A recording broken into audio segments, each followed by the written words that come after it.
உறவுகள் எல்லோருக்குமே வணக்கம். இன்றைய தினம் இந்த காணொளியில செம்மணி புதைகுழி தொடர்பாக தென்னிலங்கை அரசியல்வாதிகள் சொல்லியிருக்கக்கூடிய 2 விடயங்களைத்தான் இந்த காணொளியில பார்க்க போகின்றோம். முதலாவதாக விமல் வீரவம்ச அவர்களும், அதே நேரம் பொதுஜன பெரமுனனுடைய பொதுச் செயலாளர் சாகர காரியவசம் அவர்களுமே செம்மணி தொடர்பாக கருத்துக்களை தெரிவித்திருக்கின்றார்கள். அவர்கள் என்னென்ன விடயங்களை சொல்லி இருக்கிறார்கள் என்பது தொடர்பாகத்தான் நாங்கள் இந்த காணொளியில பார்க்க இருக்கின்றோம். முதலாவதாக விமல் வீரவம்ச அவர்கள், இந்த விமல் வீரவம்ச அவர்கள் பாத்தீங்கன்னு சொன்னால் நிறைய பாடல்களை புத்தகங்களை எழுதி வெளியிடுகின்ற ஒருவர். தென்னிலங்கையை பொறுத்தவரையில இவர் இப்ப அண்மையில கூட நடக்கக்கூடிய இந்த காசாவினுடைய யுத்தத்திற்கு கூட ஒரு பாடல் ஒன்றை எழுதி வெளியிட்டிருந்தார்.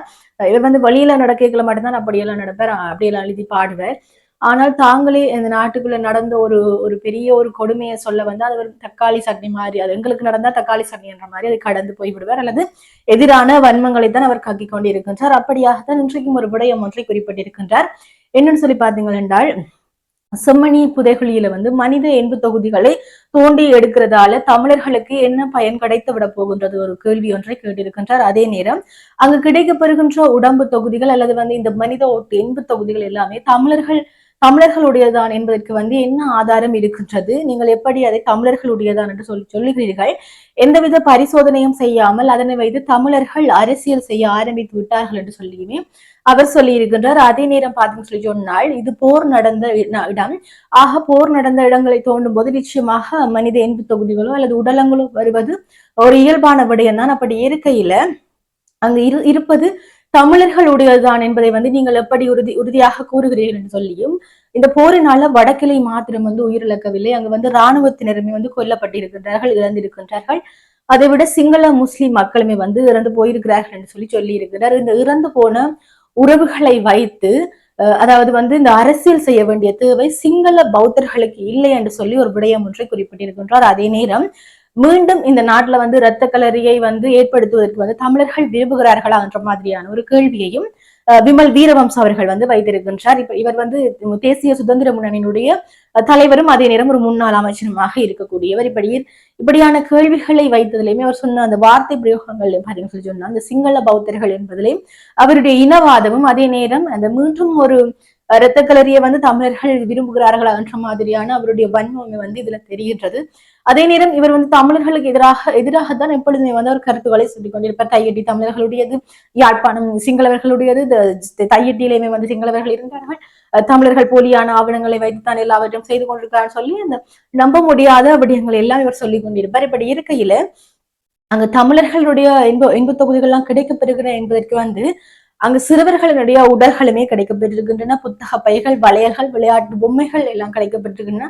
ஆகவே நிச்சயமாக அது மக்களுடைய தொகுதிகள் தான் என்பதை உறுதிப்படுத்திக் கொள்ள முடியும். அப்படி இருக்கும்போது கூட அது விடுதலை புலிகளால் கொல்லப்பட்ட அப்பாவி மக்கள் என்று சொல்லி தற்போது இந்த பொதுஜன பெரமுனனுடைய பொதுச் செயலாளர் சாகர காரியவசம் அவர்கள் இன்றைக்கு சொல்லியிருக்கின்றார். இன்றைக்கு ஒரு தனியார் ஊடகம் ஒன்றுக்கு நேர்காணல் வழங்கிய போது அந்த நிகழ்வில் இந்த செம்மணி தொடர்பாக கேள்வி கேட்ட போதும் அதற்கு இந்த படையினர், அதாவது இலங்கை இராணுவத்தினர் மீது வைக்கப்பட்ட குற்றச்சாட்டுகளை முழுமையாக எதிர்த்து அவர் தன்னுடைய நேர்காணலை வழங்கி இருக்கின்றார். என்னன்னு சொல்லி பாத்தீங்கள் என்றால், இங்கு விடுதலை புலிகள் தான் அதிகளவான தமிழ் மக்களை கொன்றார்கள் என்று சொல்லியும் அங்கு இலங்கை இராணுவத்தினர் எந்த விதமான இந்த கொலை செயல்களையுமே செய்யவில்லை என்று சொல்லி ஒரு விடயம் ஒன்றை குறிப்பிட்டிருக்கின்றார். அதே நேரம் இந்த போர்க்களத்திலேயாக இருக்கட்டும், போர்க்களத்திலும் திருச்செல்வம், அதே நேரம் அமிர்தலிங்கம் ஆகிய அந்த தமிழ் தலைவர்கள் எல்லோரையுமே விடுதலை புலிகளால் கொன்றிருந்தார்கள். இராணுவத்தினர் அப்படியான ஒரு விடயங்களை செய்யவில்லை என்று சொல்லியும், துரையப்பா போன்ற தமிழர்களையும் கொழும்பில் இருக்கக்கூடிய பெருமளவான தமிழ் தலைவர்கள் எல்லாவரையும் பார்த்தீங்கன்னு சொன்னால் விடுதலை புலிகள்லாம் கொன்றொழித்தார்கள் என்று சொல்லி இந்த சாகர காரியவசம் அவர்கள் சொல்லி இருக்கின்றார்.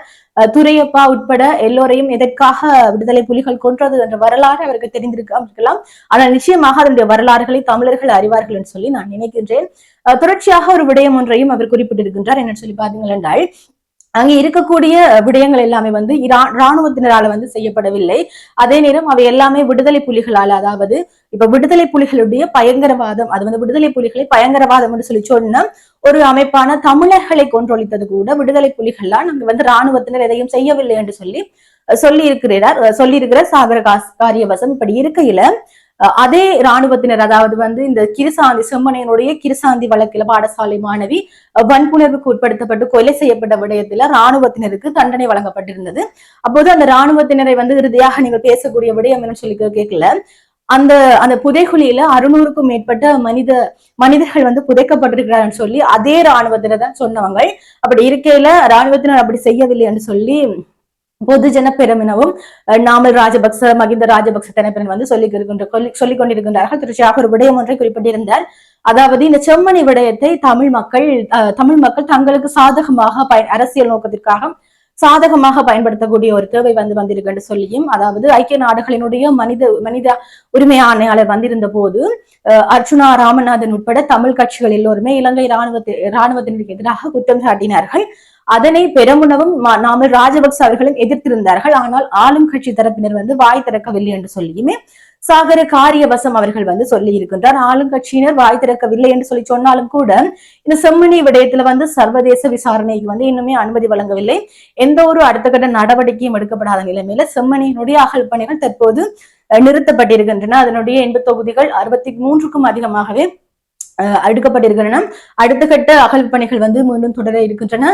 தொடர்ச்சியாக பார்ப்போம் அந்த செம்மணி புதைகுழியில வந்து எவ்வாறான 80 தொகுதிகள் கிடைக்கப்பெறுகின்றன. அதனுடைய விசாரணைகள் வந்து சர்வதேச நீதிமன்றத்துக்கு போகுமா, அல்லது வந்து எங்களுடைய இந்த அரசாங்கத்திலேயே வந்து ஒரு சரியான நீதியை பெற்றுக் கொடுக்குமா, அல்லது வந்து இதுவுமே சாதாரண முன்னர் கிடைக்கப்பெற்ற இந்த மன்னார் புதைகுழி அதெல்லாம் மாதிரி வந்து கடந்து போய்விடுமா என்ற விடயங்கள் எல்லாவற்றையும் நான் உங்களுக்கு இற்றைப்படுத்த தயாராக இருக்கிறேன் என்று சொல்லிக்கொண்டு இன்னும் ஒரு செய்தி தொகுப்பு காணொலியோடு நான் உங்களை சந்திக்கின்றேன். நான் உங்களுடைய சுவன்யா.